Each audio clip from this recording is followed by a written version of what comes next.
नमस्कार साथियों। कुछ अरसे से दुनिया की सुरक्षा व्यवस्था बहुत तेजी से बदल रही है। अमेरिका की सुरक्षा गारंटी पर सवाल उठ रहे हैं। नाटो की एकजुटता की परीक्षा हो रही है और छोटे छोटे देश अपनी सुरक्षा के लिए नए गठबंधन बना रहे हैं।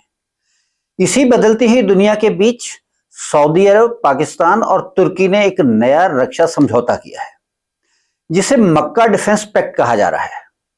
इस पैक्ट का या कह लें कि इस समझौते का सिद्धांत बिल्कुल साफ है। तीनों में से किसी एक देश पर हमला तीनों देशों पर हमला माना जाएगा। सुनने में यह समझौता बहुत शक्तिशाली लगता है। कुछ लोग तो इसे इस्लामिक नाटो तक कह रहे हैं, लेकिन असली सवाल यह है कि क्या यह गठबंधन वास्तव में नाटो जितना प्रभावी बन सकता है? क्या पाकिस्तान का परमाणु हथियार अब सऊदी अरब की सुरक्षा की भी गारंटी बनेगा?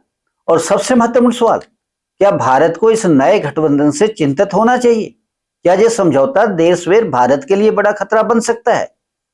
आइए बिना किसी शोर शराबे, सनसनी या भावुकता के इस पूरे मामले को समझने का प्रयास करते हैं। साथियों, सबसे पहले यह याद रखना जरूरी है कि यह समझौता अचानक नहीं हुआ है। पिछले कुछ वर्षों में पश्चिम एशिया के देशों का अमेरिका की सुरक्षा गारंटी व्यवस्था पर भरोसा कमजोर हुआ है। अमेरिकी सैन्य अड्डों की मौजूदगी के बावजूद खाड़ी देशों को मिसाइल, ड्रोन और समुद्री मार्गों से जुड़े खतरों का सामना करना पड़ा है।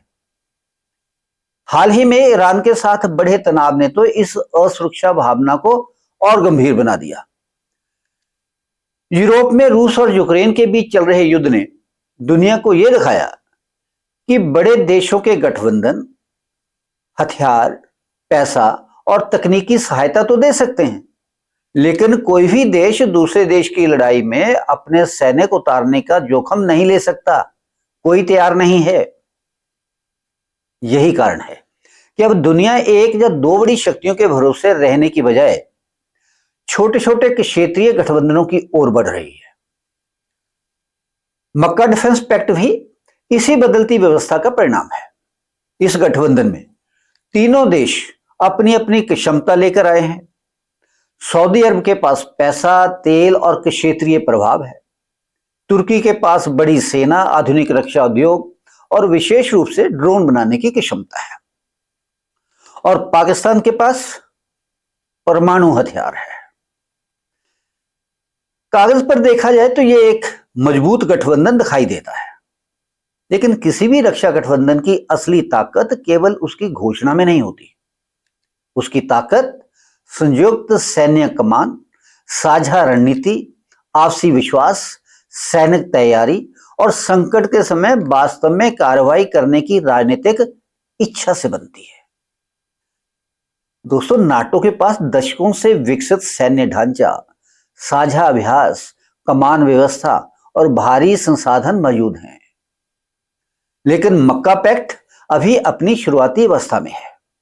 इसका सचिवालय और मंत्री स्तर की व्यवस्था बन सकती है, लेकिन इसकी वास्तविक सैन्य क्षमता का फैसला किसी बयान से नहीं, बल्कि संकट के समय इनके एक्शन से होगा।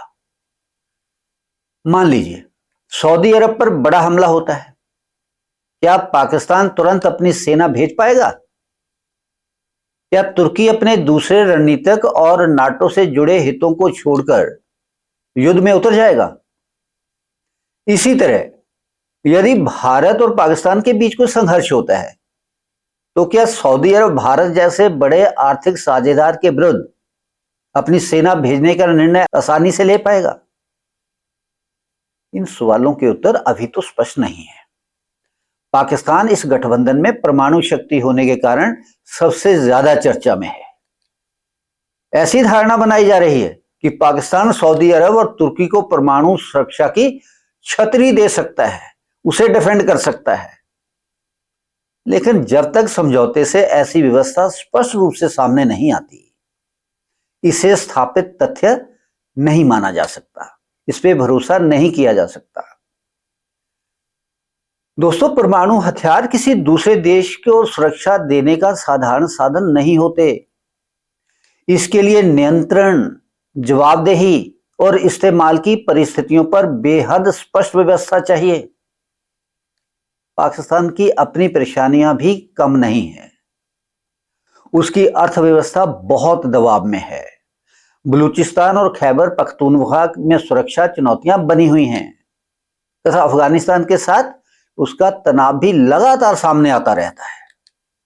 ये दोनों देश कभी आपसी सौहार्द से नहीं रहे। ऐसी स्थिति में पाकिस्तान आर्थिक सहायता, सैन्य प्रशिक्षण, हथियार या सीमित सैनिक सहयोग तो दे सकता है, लेकिन किसी बड़े और लंबे युद्ध में दूसरे देश की सुरक्षा की पूरी जिम्मेदारी उठाना उसके लिए आसान नहीं होगा। उसकी अपनी हालत बहुत पतली है। अब प्रश्न है कि भारत को क्या करना चाहिए। भारत को ना तो इस समझौते को हल्के में लेना चाहिए और ना ही इससे अनावश्यक रूप से परेशान होना चाहिए। पाकिस्तान और तुर्की के बीच पहले से गहरा रक्षा सहयोग है। तुर्की ने कई अंतर्राष्ट्रीय मंचों पर भारत के कश्मीर के खिलाफ पाकिस्तान का समर्थन किया है। यदि अब इसमें सऊदी अरब की आर्थिक शक्ति और रक्षा निवेश जुड़ता है तो भारत को ड्रोन तकनीक, हथियारों की आपूर्ति, सैन्य अभ्यास और खुफिया सहयोग पर गंभीर नजर रखनी होगी, चौकन्ने रहना होगा। लेकिन सऊदी अरब के भारत के साथ भी बहुत महत्वपूर्ण आर्थिक, ऊर्जा और रणनीतिक संबंध हैं। इसलिए यह मान लेना जल्दबाजी होगी कि यह पूरा गठबंधन सीधे भारत के विरुद्ध बनाया गया है। इस बीच भारत, इजराइल, संयुक्त अरब अमीरात और जापान के संभावित सहयोग की भी चर्चा हो रही है। इन चार देशों के पास तकनीक, पूंजी, बाजार, ऊर्जा, बुनियादी ढांचा और रक्षा क्षमता का एक प्रभावशाली मेल है, अंडरस्टैंडिंग है। लेकिन यहां भी सावधानी जरूरी है। इन चार देशों के किसी नए औपचारिक सैन्य कवाड़ की अभी पुष्टि नहीं हुई है। फिलहाल इसे एक रणनीतिक संभावना और बढ़ते सहयोग के रूप में देखना अधिक सही होगा। दोस्तों, इस पूरे घटनाक्रम का सबसे बड़ा संदेश यह है कि दुनिया अब किसी एक महाशक्ति की सुरक्षा गारंटी पर निर्भर नहीं रहना चाहती। वो ऑल्टरनेटिव तैयार रखना चाहती है। आने वाले समय में ऐसे और छोटे गठबंधन बनेंगे। कुछ केवल कागज पर रह जाएंगे और कुछ तकनीक, व्यापार, ऊर्जा तथा रक्षा के क्षेत्र में प्रभावशाली भी बन सकते हैं। भारत के लिए सही रास्ता स्पष्ट है। अपनी सैन्य शक्ति मजबूत करना, रक्षा उत्पादन में आत्मनिर्भरता, समुद्री सुरक्षा पर ध्यान देना और अलग अलग देशों के साथ अपने संबंध में संतुलन बनाए रखना। मक्का डिफेंस पैक्ट फिलहाल भारत के लिए तत्काल युद्ध का खतरा नहीं है, बल्कि बदलती विश्व व्यवस्था का एक महत्वपूर्ण संकेत है। भारत को चिंतित होने की बजाय सतर्क रहना चाहिए, क्योंकि समझदार देश हर घोषणा पर प्रतिक्रिया नहीं देते, रिएक्ट नहीं करते। वे उसके पीछे छिपे हितों, क्षमताओं और भविष्य की दिशा को समझकर अपनी रणनीति तैयार करते हैं। आपकी नजर में क्या यह समझौता वास्तव में इस्लामिक नाटो बन सकता है, या यह तीन असुरक्षित देशों का एक दूसरे को दिया गया राजनीतिक भरोसा मात्र है? अपनी राय कमेंट में अवश्य लिखिए।